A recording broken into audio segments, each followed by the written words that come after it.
Alright, guys, welcome back to Behind the Curtain, Episode 1, Part Number 2. Now, I was trying to think of something to open up for today's podcast, Part 2. I literally was just strolling through I'm adding some more news rumors for today. And this one just popped up, and I'm like, we're just going to open with this, and then we'll play the intro after this. Guys, I did this video on my channel about a month ago, why WrestleMania should be a 2-day event. And this right here is going to tell you exactly why this should be a 2-day event, which if you did not watch the video, go back and watch the video on the channel. So, this is from Cage Side Seats. The title for this is just, is the reason why it should be a 2-day event. WrestleMania 34 will run as long as WWE needs it to. You already can tell what we're going to be in for a long night next Sunday. Let's just go ahead and break this out. The WWE Network has updated its programming guide for Sunday, April 8th, 2018, which is WrestleMania. Which means that we know exactly how much time WWE is blocking out for WrestleMania 34. The schedule lists a 2-hour pre-show. Don't know why it's 2 hours, because we all know we tune in at 6 o'clock, because when it really starts. And a 5-hour main pay-per-view card starting at 7 p.m. The WrestleMania 34 replay will not start until 12 a.m. What does that tell you guys right there? We're going to be watching wrestling from 5 to 12. That's way too much wrestling. Last year's show was scheduled for 6 hours, but unfortunately ran over the 7 hours. That show featured 12 matches, and this year's show will feature 14 matches. Does that not scream for a 2-day event, guys? Just as soon as John Cena vs. Undertaker goes official, again, it'll be 14 matches. The reality is, while WWE has blocked off 7 hours for the show, it will run however long it needs to fit everything in. This could go the full 7 hours, or perhaps this year they push that event further, maybe to 1 p.m. or 1 a.m. Either way, you're in for a long night. That was just going to be the open for this week, guys. But again, 14 matches. That's too much wrestling for anybody, people. 14 hours is way too long. Again, the video is on the channel a month ago. I told you WrestleMania should be a 2-day event show. Dude, 14 matches is way too much. First of all, Raw Women's title match. Nobody really cares for that. The 2 Battle Royals. Nobody really cares for that. That's 3 matches right there. They added Rusev to the U.S. title match to make people actually care about it. That would have been 4 matches that I wouldn't have cared for. What else on the card that we don't care to see? Those are the 4 matches that we were not looking forward to seeing. So that's 10 matches that we shouldn't. Usually back in the day, Mania was about maybe a good 9 or 8 matches. You got everything you needed to get in, 9 or 8 matches, but 14 is way too many. Again, they're trying to force people onto the show to make them get their payday. Which, then again, people, if you want to be on the card, bust your ass again the next year. Do something better. Make better promos. Change your character up. Do something to get you on the show where you're not thrown into a battle royal. Because these are pointless matches. I honestly think we're going to be watching Mania from... I'm going to start my live stream at 6 o'clock. If we miss something that was a battle royal, whatever, 5, I'll do it at 6. Because that's way too long. But anyways, we're going to be watching... The usual fans will be watching Mania from 5 to 12. And let's not forget, people who are going to be in New Orleans. You're possibly going to be there from 4 all the way to 1 o'clock at night. You're going out after Mania if something good happens at the end. But again, it's too long. Too long, people. It was way too long. So, again, hopefully Vince does adapt this idea. I know I've seen JD do this video too, why Mania should be a 2-day event. Vince, look it up, man. Maybe next year in New York, you do a 2-day event. Because 14 matches is way overkill. Dude, last year, even my cousin was over watching it with me and my friend. He was literally about to go home after the Triple H and Seth Rollins match. And I'm like, dude, Undertaker's not fought yet. That's the reason why you're here. You want to see Undertaker because it might be his last match. It's like, yeah, that's true, man. But it's already freaking 12 o'clock. Vince. At that point in time, actually, it was 10:30. Because Triple H and Rollins, I think, went on around 10. And then we had the SmackDown. We had the SmackDown Women's match, and then it was the main event. Taker Reigns. At least the one thing I want Vince to do this year, if he's going to make it a long event, Let's have the matches that people really want to see, like Asuka, Charlotte, AJ Nakamura, Cena Taker, IC title match, and possibly the ladder match for the SmackDown title match. At least make those a little bit longer, because those are matches that people actually really want to see.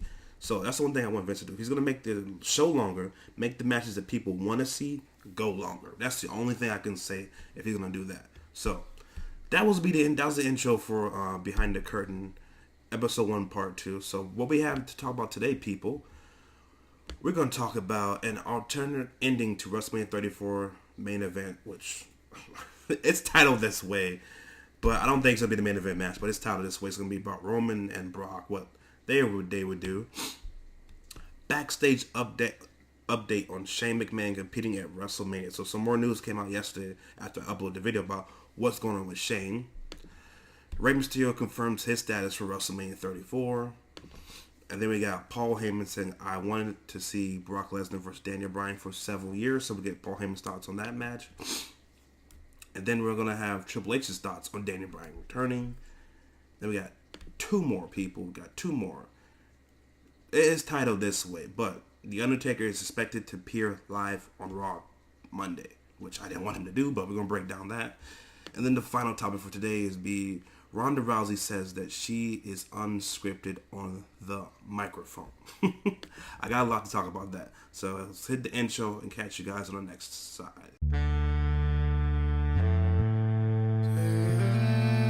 Yeah. DJ Darrell. The way we put this shit together, you know what I mean? Huncho and Darrell make the beat, you know what I mean? I got this man on the saxophone. Alright guys, welcome back. So the first topic I want to get into is this Ronda Rousey situation. This is straight on my mind. It's just crazy. Do you remember she came out, she says, I'm going to be treated differently. I'm going to be treated differently. I don't want nothing given to me. I'm going to be treated differently. The first of all here is just mind-blowing to me. There's only a couple people in the company that are unscripted on the microphone. John Cena, of course. We know he's unscripted. The Miz is given unscripted. Bray Wyatt, I know, is given unscripted. And I believe Matt Hardy. That's like the only four. Well, we know Paul Heyman's unscripted. But those are the only four people who are actively wrestling that are unscripted on the microphone. First of all, take A. Now, much as we bash Roman Reigns here in our wrestling community, if Roman Reigns was unscripted on the microphone, how much better would he be? A whole lot better. We all agree that. A Randy Orton, if he was unscripted, how much better would he be on the microphone? You know what I'm saying? Who else? I think I'll say Dan Bryan's unscripted too. So we had that. That's 5 people. Dan Bryan's unscripted, I think, too, on the microphone. But you just see the real people, if they had the chance, like a Roman Reigns or who else that we say should be, like, just gave him, boom. Okay, even a Cesaro. Much as we say, Cesaro should be this and that. Another person could be unscripted. It's just that you should give them, like Stone Cold said plenty of times, just give them bullet points, let them be free reigns. But for Ronda Rousey, it's not working for her as a babyface, being unscripted, because you can see it deep down in Ronda. She gives that look.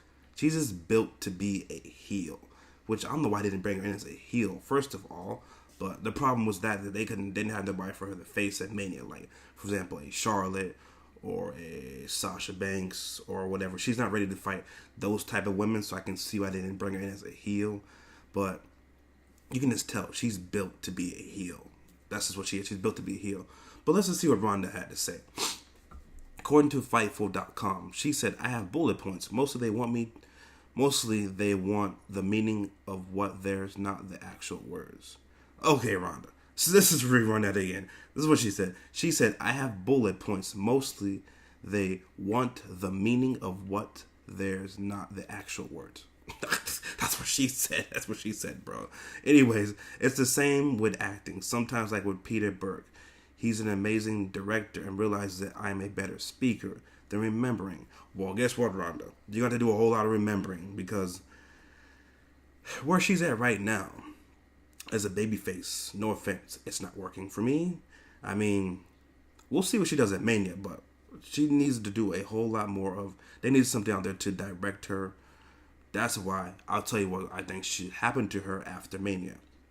remembering. I know I say something differently if I'm trying to get the certain point as opposed to I'm trying to remember what I said earlier when I made the great point.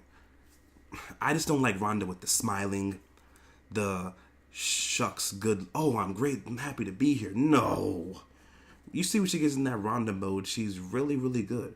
Hopefully after Mania, they move her past this babyface thing. Just move her past the babyface. Turn her heel. Hopefully when Bayley wins the belt back, heck, SummerSlam, Ronda versus Bayley. Build towards that. Anything else that Ronda had to say? Let's continue what they had to say here. Based on the delivery we have seen so far, it would seem like she's a Gist kind of gal, as a common evolution on her promo so far is that it doesn't seem natural. Yeah, it doesn't seem natural. You can tell she's a type of heel character. It's just not natural to her. And you can agree that she's so new and she's been thrown into the deep end with little experience, true, that she's the one star you don't expect to be given the script promos. Yeah, but as a babyface, it's not working. It's not all been a failure, though. Her nonsense badass side has came across very well, yes it has, when in need to such as her brilliant arm socket line. I'm rip your arm out of its socket. So it could be possible that once she turns heel, yes, she might end up being a brilliant on the microphone. True, but again, I don't think Ronda's going to be by herself. So that's going to touch into topic 2, which we're going to touch into the main event, which is on Roman Reigns. But yeah, what I'm thinking too is once she gets down this babyface storyline with Stephanie McMahon, you turn the girl heel. You turn her heel. And I know people say, oh, she's pair her with Paul Heyman, which I agree that would work again. But then you're going to have her sitting there doing the Brock Lesnar dance, not doing nothing. No. I know people say you should pair her with Paul Heyman. Yeah, but the thing what I would do is sit her down after WrestleMania, have her go over with her acting lessons with Paul Heyman. Or, heck, go over her acting lessons with Triple H. Triple H is a great heel. Or have her go over her lines with Kevin Owens, another great heel. You know what I'm saying? Have her sit down with these people. Teach her something. I mean, hell, we got FaceTime people. Everybody FaceTimes these days. Have her do something like that. But just have her sit down with actual heels who know how to cut promos. That's the only thing that's going to make her better. But anyways, I think when people turn heel, it just comes out more natural. And they have a little bit more bullet point lines that they can go after. It actually sounds better with them. So, when this feud is over with Stephanie and Triple H, turn her heel. Just turn her heel. Have you building her towards Sasha versus Bayley at SummerSlam. That works for me.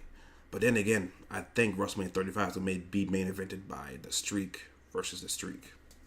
Which will be Ronda versus Asuka. Telling you already here, people. Asuka versus Ronda Rousey is going to be the main event next year, WrestleMania 35. They just got to work how they're going to get to that being the main event. So, we'll see what happens with Ronda. But turn her heel after WrestleMania. Just turn her Vince. Turn her heel. Alright, so what do we want to go over next here on this? You know what? Let's go ahead and go over No. Let's go ahead with Shane McMahon. So Shane McMahon was the importance yesterday. He was the thumbnail. Again, if you did not watch Behind the Curtain episode 1, it's up there. Yesterday, it was touching on Shane McMahon. But we have more news on Shane McMahon. Okay. So yeah, we know. WWE announced on Monday that SmackDown Commissioner Shane McMahon was hospitalized due to diverticulitis and a hernia that's going to require surgery. You know that. There was some concern that he would miss WrestleMania 34. However, that's not the case. As the SmackDown General Manager, Bryan announced on Tuesday, that would be him against Kevin Owens and Sami Zayn, with Shane McMahon as his partner. Now, yesterday, this is important news, people. Dave Meltzer, which again I said you hear everything you need to know, comes from Dave Meltzer usually. Dave Meltzer reported that in the latest edition of the Wrestling Observer newsletter that while a hernia does require surgery, McMahon is putting it off so he can be part of WrestleMania 34. Which we assumed that he's going to make it. That's what he was going to do.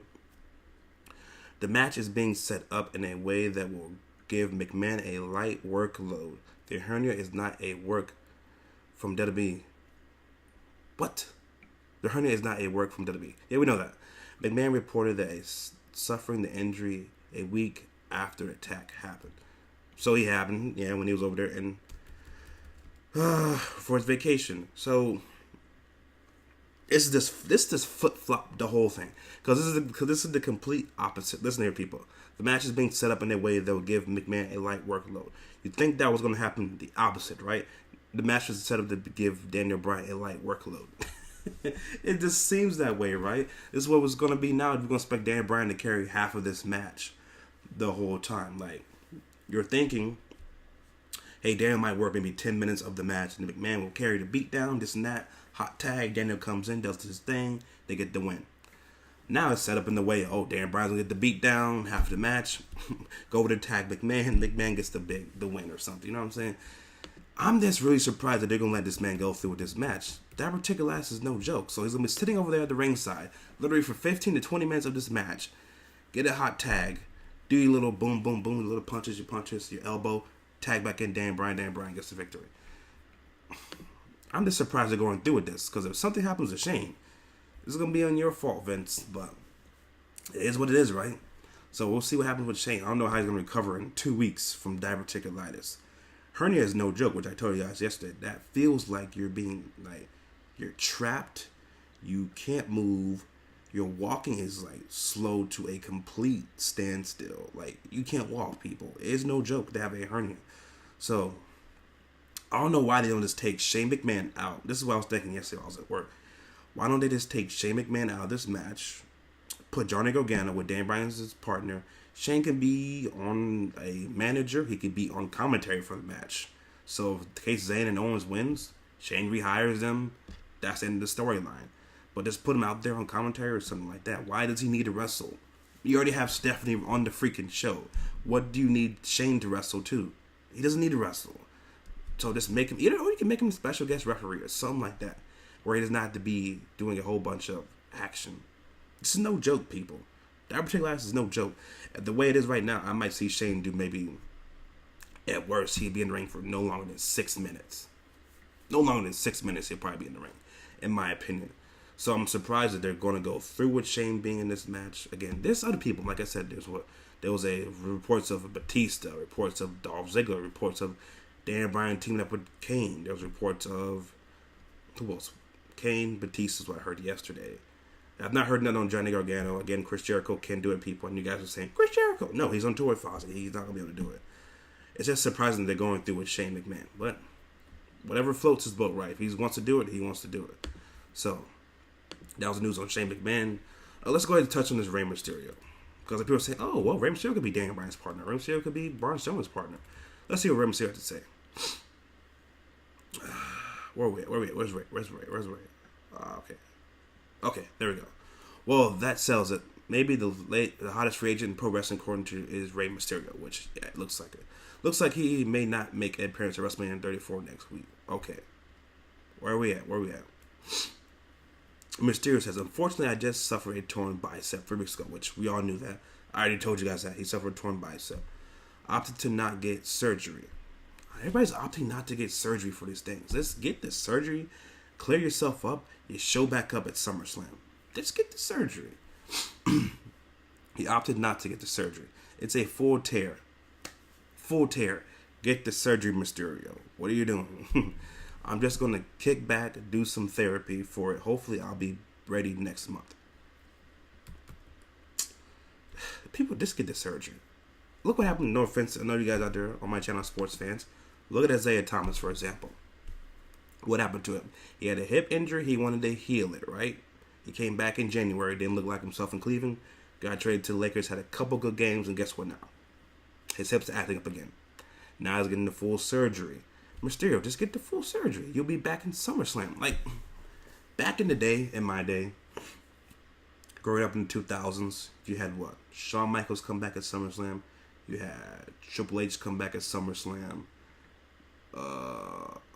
Brock Lesnar win his first main title at SummerSlam. SummerSlam was a big event back in the day. People act like SummerSlam is just a trash pay-per-view now, which we could say the last couple SummerSlams have not been stellar SummerSlams. I would agree there. They've not been great. But just get the surgery, show back up at SummerSlam. For example, you against Cedric Alexander for a Cruiserweight title and ladder match at SummerSlam. That sounds good to me. Would it sound good to you? Just get the surgery, but Mysterio does not want to get the surgery. He says hopefully he'll be ready in the next month. Well, he was in talks with WWE for a contract. So, for example, say he sits out this whole month of April, right?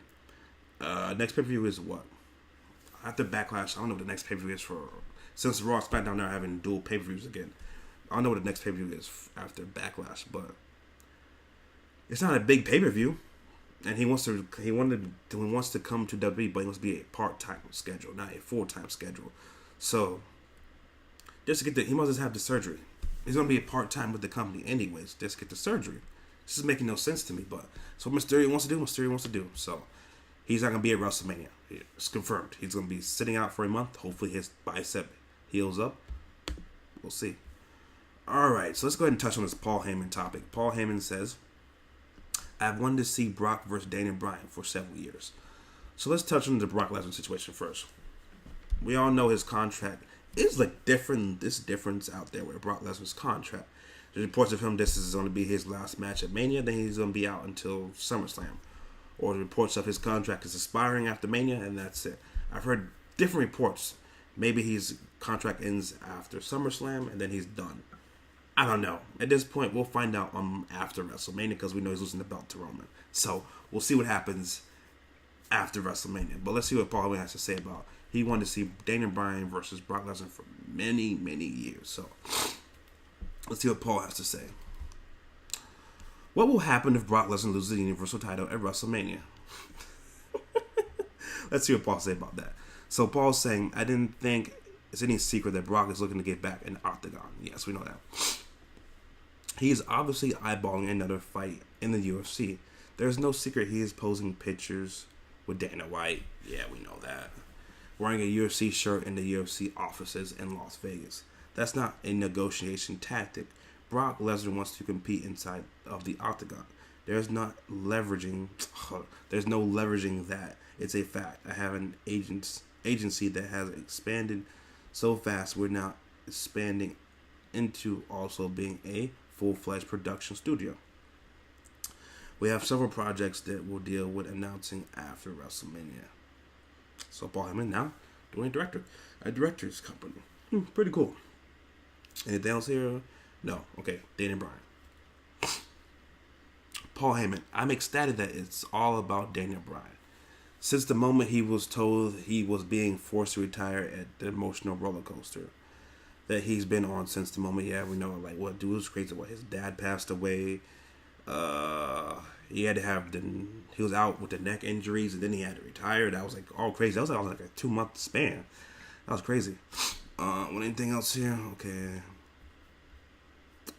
Oh yeah, he's been away. Okay, lost myself for a second. Somehow, some way, a miracle will be exposed upon us. So I can be clear that a step back in the ring and do what I love to do more than anything is crazy for Daniel Bryan. That's great. Dan Bryan has also had the fantasy in his lifetime is to be cleared and explore an opportunity stepping back in the ring, and what way better to do it than to be at WrestleMania, which is true. Dude, it's crazy. He won the title in New Orleans. His return match is to New Orleans. It's crazy, right? Okay, Paul Heyman on Daniel Bryan versus Brock Lesnar. I've always wanted to see Brock Lesnar versus Daniel Bryan, even before Lesnar debuted on the main roster. When Bryan was known as the American Dragon, I loved his matches even in the early parts of his career, and found him to be one of the most compelling performers in the history of this industry. I mean, good take from Paul Heyman, but do I see this match happening? No time soon.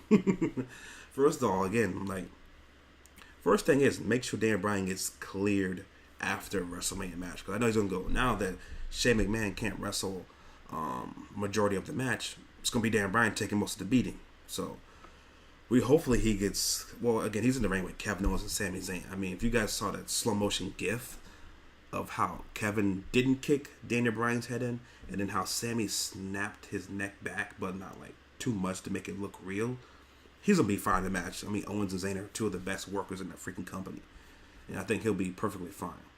So, but do I see Brock Lesnar facing Daniel Bryan in the near future? Well, reports are that they want Lashley against Lesnar at SummerSlam for what? I don't know.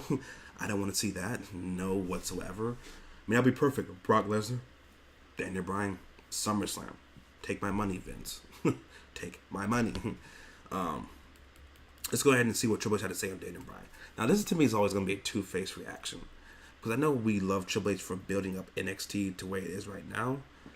But I don't think it was Triple H who was holding out Daniel Bryan. I really think it was Vince McMahon not wanting to clear. Because, again, Bryan has been cleared since November.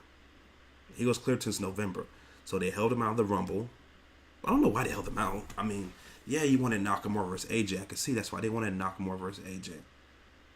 Yeah, so that's pretty cool. I mean, we got the match that we want to see, Nakamura versus AJ.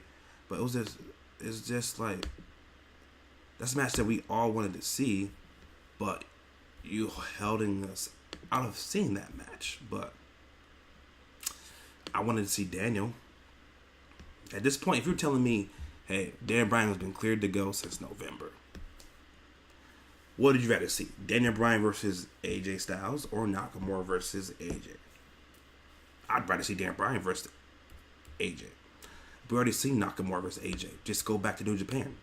You know what I'm saying? But it is what it is. Let's see what Triple H has to say. Triple H on Daniel Bryan return. The clearance of Daniel Bryan was a long time in process. That is something that Daniel Bryan, without the WWE, has been working on for a very long time on his own because he had a desire to return to the ring. We knew what he was doing the entire time. At the end of the day, we take advice of the best medical people out there. When those medical people come to us and say, hey, Dan Bryan should no longer compete, that is what we went with. And in some ways, it broke our heart to tell Bryan that at certain... That's why way people word these things is like, why are you wording it that way? You know what I'm saying? Let's go back. It broke our heart to tell Bryan that it's like, why would you put a comma there? It's that's why the way people are wording stuff is just crazy, bro. It broke our heart to tell Bryan that, and certainly broke his heart. But like he said, it was his dream. He went and fought for it. Whether or not that fighting would have been in his veins, or none of us knew. But over time, he began to show us results. Which again, Bryan went to had those hyperbolic time chamber, whatever freaking therapy on his brain that was removed his seizure and is able to return. So we all knew that. Let's see, where are we at? Oh, he began to show us results, yes, that were totally different than the medical professionals, and it got to the point where he could return to action. And the medical professionals and beyond professionals had said that he should compete. We're now saying he can now compete. So that is what we're going to do with him. He's now cleared to return to the ring, and we will keep an eye out for him. As I said, at the end of the day, our first and foremost responsibility is his health and well-being of our talent. When they are on our roster, we want them to be as healthy as possible for all of them, long beyond the business aspects. This is a human being aspect, so that's emotional to us. True, Triple H, it very is. Again, yeah, it's family first, and then your ring skills later, baby. Triple H says, I am ecstatic for Dan Bryan, knowing him as a human being, all of it. To see him have this opportunity again, to see the passion where he does this, and to see what this all means to him is incredible. Oh, okay, we got a nice little thing there from Triple H. Again, Triple H can spend anything, people. I think he's truly is happy for him, but again, they were holding out Daniel Bryan since November, people. Since November, you held out Daniel Bryan. So it's very crazy. Okay, yeah, the next topic here. Undertaker's going to be on Raw.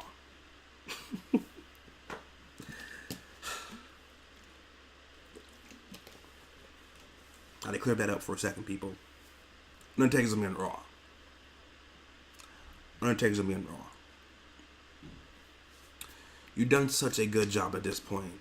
Why is he going to be on Raw? Why? Okay, I was watching JD's video yesterday, and he had the perfect point. I'm going to lay it to you guys. Cena comes out again on Raw. He gets no answer from The Undertaker. None whatsoever. You go into WrestleMania. Cena said he wanted to be a fan. He's sitting front row. Sits there with the fans. He could drink a beer, eat some popcorn, watch the whole show. Front row.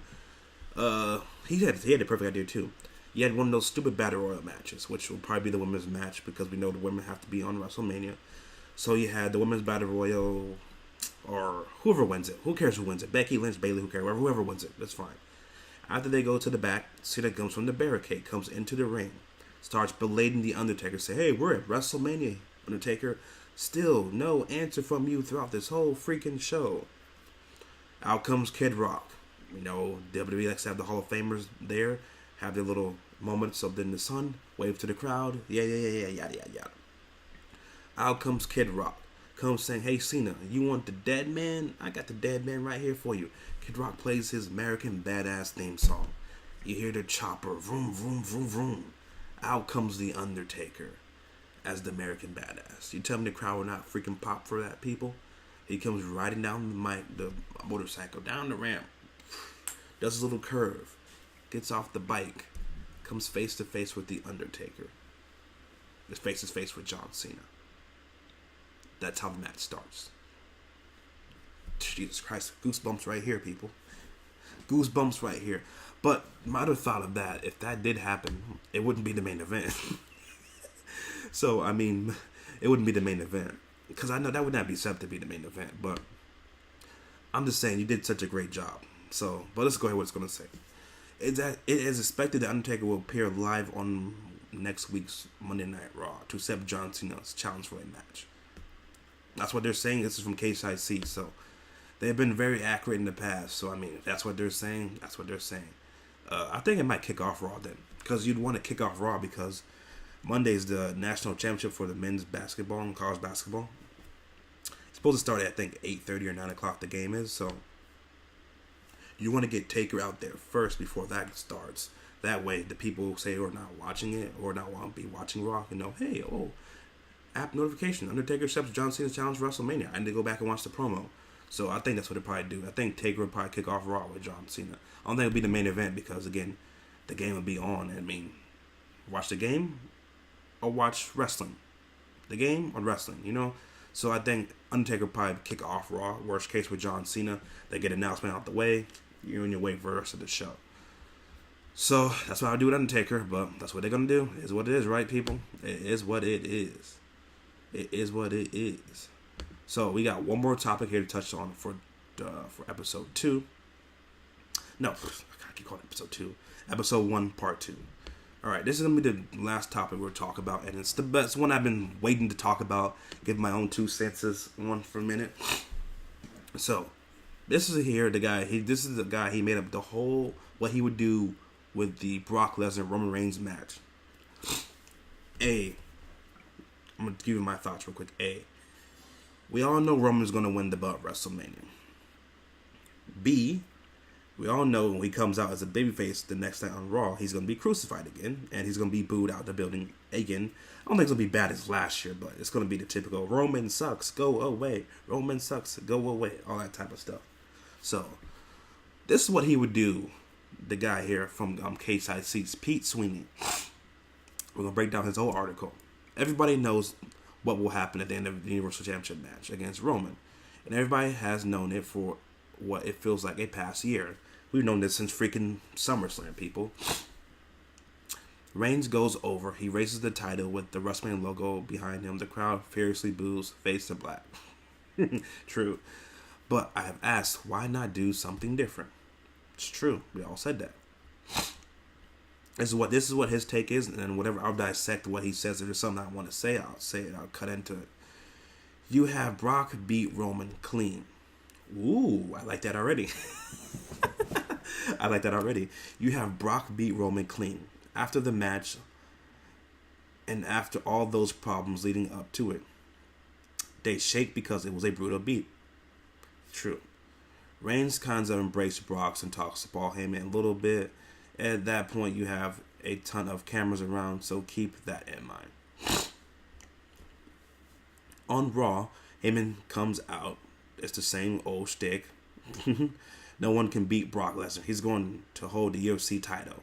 He's going to hold the Universal title. This sounds already so epic already. At the same time, same old stuff that we're used to hearing from Brock and Paul Heyman. Roman comes back out and says, I want one more match. Lesnar goes to the ropes, laughs at him, but behind him, Paul goes, you want one more match? You got it.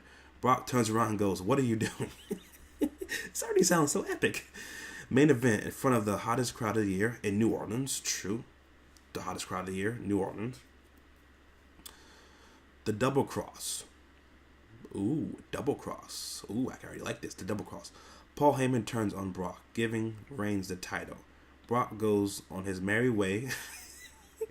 Brock goes on his merry way, and with all those cameras at WrestleMania, you can see Reigns telling Paul, I call you tonight, and they come up with the big plan. Ooh, so the night after he gets beat at Mania, he tells Paul, I'll call you tonight, and comes up with the plan. This sounds so epic already. Let's continue this here. Then what you have is a situation where Paul Heyman can say the same thing for Roman Reigns, and it wouldn't be the worst. The reigning, defending champion, Roman Reigns. And then you can run as the face in the company against him, or you can also run those heels. True, either faces or heels. Listen, if you put Paul Heyman with Roman Reigns as a babyface, I mean, would people boo, or people be like, yeah, I like what you're saying, Paul. But again, I'll turn him heel. Let's see what he has to say. Continue here. You also can run heels against him. For example, Elias against him, Samoa Joe, no matter who you run, it is going to be Hulk Hogan, NWO bad. That is so true. That was a good breakdown, dude. If you turn Roman heel with Paul Heyman, it would be like, what I was thinking, people, for example, I already had like 2 WrestleMania matches in my mind pictured for next year. You have Asuka versus Charlotte, which we already know Asuka versus Charlotte is going to happen next year. Oh my God, not Asuka versus Charlotte. Asuka versus Ronda is happening next year at WrestleMania. We already know that's happening. Again, I think that's going to be the main event, in my opinion. But if you do this match here, heel Roman Reigns with Paul Heyman versus the Royal Rumble winner Daniel Bryan. Take my money, Vince. I'm giving you an idea. Daniel Bryan wins the Royal Rumble. He can challenge any champion he wants to. Roman's the champion. Out comes Daniel Bryan. Says, I'm the face. You're not the face. Just back away. That's it. That would be pure gold, people. That would be pure gold. But the way I would set it up would be simple like this. You can simply do this. Have Roman win the match at WrestleMania. I don't even think you need to pair him with Paul Heyman. I don't. Again, like I was saying with Ronda Rousey, if you give Roman Reigns if he turns heel and just give him bullet points, I think he'll be gold. I think whenever he could simply just say 2 words, fuck you. That's all he needed to say. Boo. And then Roman could simply say, I tried my darnest for 4 years. 4 years to hold it in, my darnest. And he could say, but you cheer Daniel Bryan. You cheer him. What has he done?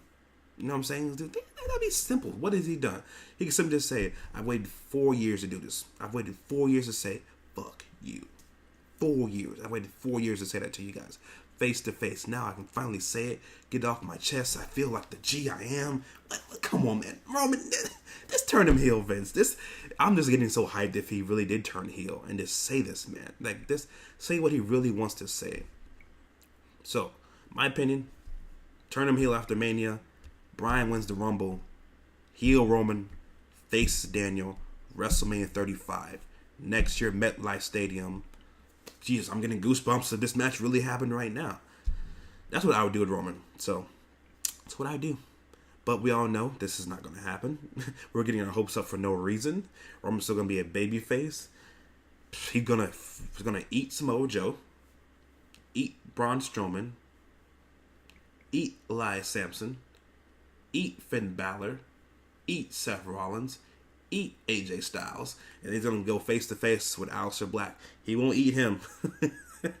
He won't eat Aleister Black. But honestly, in my opinion, I think honestly Roman's gonna be champion for probably till SummerSlam. He'll probably drop it to Braun Strowman.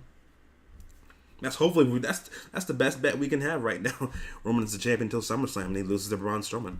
I don't see Roman turning heel no time soon until maybe they probably get up Aleister Black, because I think once Vince sees Aleister Black, he's gonna be like, holy shit, who's this guy, Triple H? Who's this guy even holding down here in NXT, bro? Who's this guy? Who's this guy, Aleister Black? I like this guy, Vince. Let's push him. He's the new face. But I think until you get those guys like Aleister Black and EC3, I think once Vince sees EC3, he might lose his. He might just lose it. Like, oh, who's that guy? Roman Reigns. I got EC3 now. I like that guy.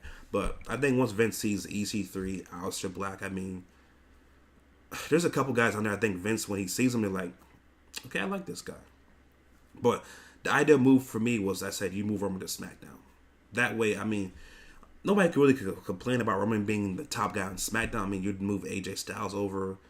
I mean, him against Nakamura would be a good match to see, but we're going to hope something for nothing. We know Roman's going to win the belt. I think he's going to lose it to SummerSlam to Braun Strowman. That's just my opinion already, thinking right now. But this was part 2 of episode 1, Behind the Curtain. Again, tell me what you guys think about the podcast. What are your thoughts on the Roman Reigns situation, Triple H's on Daniel Bryan, backstage news on Shane McMahon, Rey Mysterio update, thoughts on Ronda Rousey having scripted promos. Do you think she should not be scripted? But I think everything will be turned out well when she officially turns heel. And also, Mania possibly might be 8 hours long this year. It's too long. But again, don't forget to like the video, comment down below, subscribe. Catch you guys for part 3 tomorrow, where we'll touch on some more news and rumors. Also, a little update on WrestleMania 34 card. Will it be a TLC match, or will this be a ladder match, or will it be a standard triple threat tag team match? Catch you guys tomorrow. Yeah. DJ Darrell. The way we put this shit together, you know what I mean?